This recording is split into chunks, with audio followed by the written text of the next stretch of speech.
नमस्कार जय जगन्नाथ। देखंतु आज रेसिपी होची कंचा कदलीर स्पाइसी चटपटा भजा।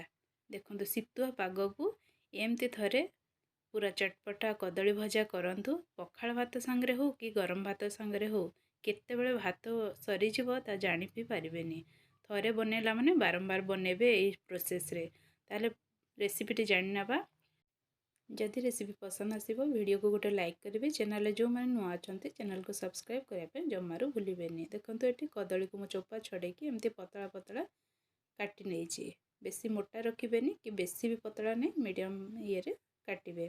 काटवाटा आप निज चॉइस अनुसार कि टिके मोटा रही भल। ये मु गोटे कड़े को गरम कर कड़े गरम होगापर ये 2 चामच सोरिष तेल ऐड कर पूरा तेल एकदम धुआं बाहर पर्यंत आम गरम करवा। ये तेल धुआं बाहर सारापर ये अल्प टिके जीरा आ टिके सोरिष सोरिषर परिमाण मुझे अधिक नहीं मतलब फुटणटा अधिक देले बहुत ही बढ़िया लगी था। ये 3 ରୁ 4ଟି सुखिला लंका ऐड कर। बर्तमान आम काटी रखि कदली को ऐड करदे।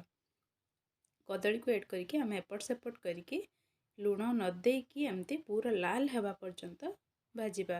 कौन भी भजा जदि भाजुंट प्रथम लुण केवे भी देवेनि। लुण देवा द्वारा बहुत सारा पानी बाहर थाए आम भजाटा पूरा जो मुसमुसिया हो न था पूरा टिके पानिया पानिया आ सीझीगला भाया बिल्कुल भी भल हेनी। से टिके लाल होगा पर्यंत एमती टिके हाई फ्लेम रे आम कदली को बिना लुण मसला किसी भी न देकी एमती भाजी नवा। देखो ये आमर हल्का हल्का लाल हो गलानी। ये प्रकार पूरा जमती गोटे कदली बिल्कुल परस्पर सहित न लगे सेमती गोटी गोटी गिरी पूरा लाल होगा पर्यंत भाजी सारापर ये मु हाफ टी स्पून हलदी ऐड कर। हलदी ऐड करके आम भल भाव गोले नवा। देखो केते बढ़िया देखा जाउची। सतरे फ्रेंड्स बहुत ही टेस्टी होता। निहाती थरे ट्राई करेंगे केमती लगे कमेंट बॉक्स में निश्चय जनइबे। ये मुझे गोटे मसला रेडी करी। देखो 4-5टी सुखिला लंका नहीं 2 चामच गोटा धनिया नहीं 2 चामच गोटा जीरा नहीं 2टी कंचा लंका नहीं। बर्तमान देखो ये अल्प टिके रसुण और अदा नहीं 4 ରୁ 5 कोला रसुण अल्प 1 इंच अदा नहीं बिना पानी देके एमती खदड़िया खदड़िया की बाटी नहीं। बर्तमान से बाटी रखी आम मसला को आम ऐड करवा। ये मसलाटा देकर थे भजा भाजतु देखिए बहुत ही बढ़िया लगे। आम जो बेसर भजा ठारू भी आहरी टेस्टी। देखो ये प्रकार आम मसलाटा भी पूरा लाल लाल होगा पर्यंत आम एमती फ्राई करवा।